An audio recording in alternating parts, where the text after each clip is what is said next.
Ассалаумағалейкум қазақ елі. Қазақ елі тіл майдан жалғасып жатыр. Біріншіден осы мен YouTube арнама тіркелеміз. Көбісі жай қарайды екен, бірақ тіркелмейді екен. Лайк басуға ұмытпаймыз және бөлсеміз. Үлкен топтарда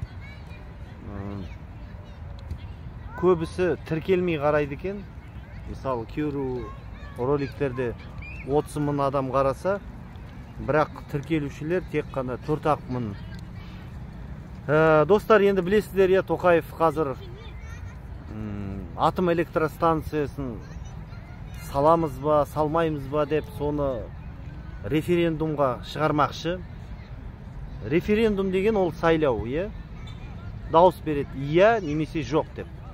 Енді білесіздер, 2019-да сайлау қалай өтті, халықтың дауысын ұрлау ол ең үлкен күнәда, және үлкен заңбұзушылық. Бүкіл қазақ халқын алдау, өйткені халық бұл сайлауда білесіздер,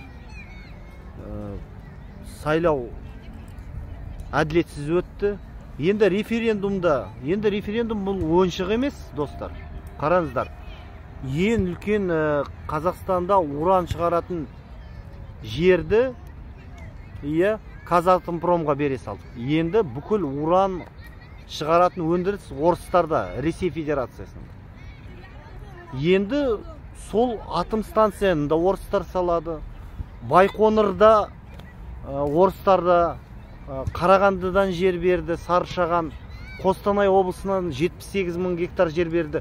Оны қалай берді, оған арендаға ақша қанша төлеп жатыр, ол ақша қайда кетіп жатыр, одан қазақ халқы одан хабары бар ма?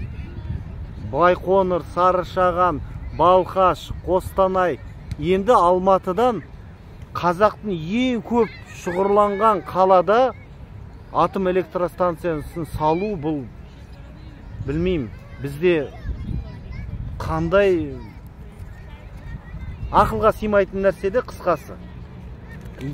Тіпті қазір Ресейге санкция салып жатқанда, Ресейде соғыс болып жатқанда быт-шыт болып жатыр. Енді сондай мемлекетке беріп қою, мен мысалы кейбіреулер айтуы мүмкін, Түркияға да, түріктерге де салып жатыр. Жоқ, түріктерге мысалы Американың базасы бар, инжерлик деген, бірақ толық қоршап алған сол инжерлик америкалық әскери базасын күзететін түрік әскері.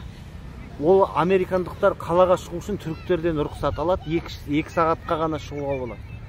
Аққою станциясында да бәрі түріктер, толық түріктер. Ал бізде не істеп жатыр?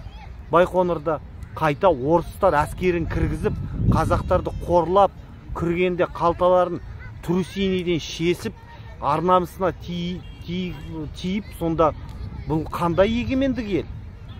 Біз әлі егемендігімізді алдық па? Алмадық па? Сонда біз Ресей Федерациясының губерниясымыз ғой. Таможный союзға кірдік. Бүкіл қазба байлықтарын орыстар алып қойды. Соны ойланайық, қазақтар. Көзімізді ашайық, бас қосайық. Маған хабарласыңдар. Мен осы YouTube'ның астында өз WhatsApp нөмірімді жазам. Біз қазір республикалық осы қазақтың патриот ұлтшыл жастары бір республикалық қоғамдық бірлестік ашқалы жатырмыз. Кімге осы ақпарат қызық, маған хабарласыңыздар. Біздің ұранымыз бір тіл, бір мемлекет. Қазақ тілі маңызды.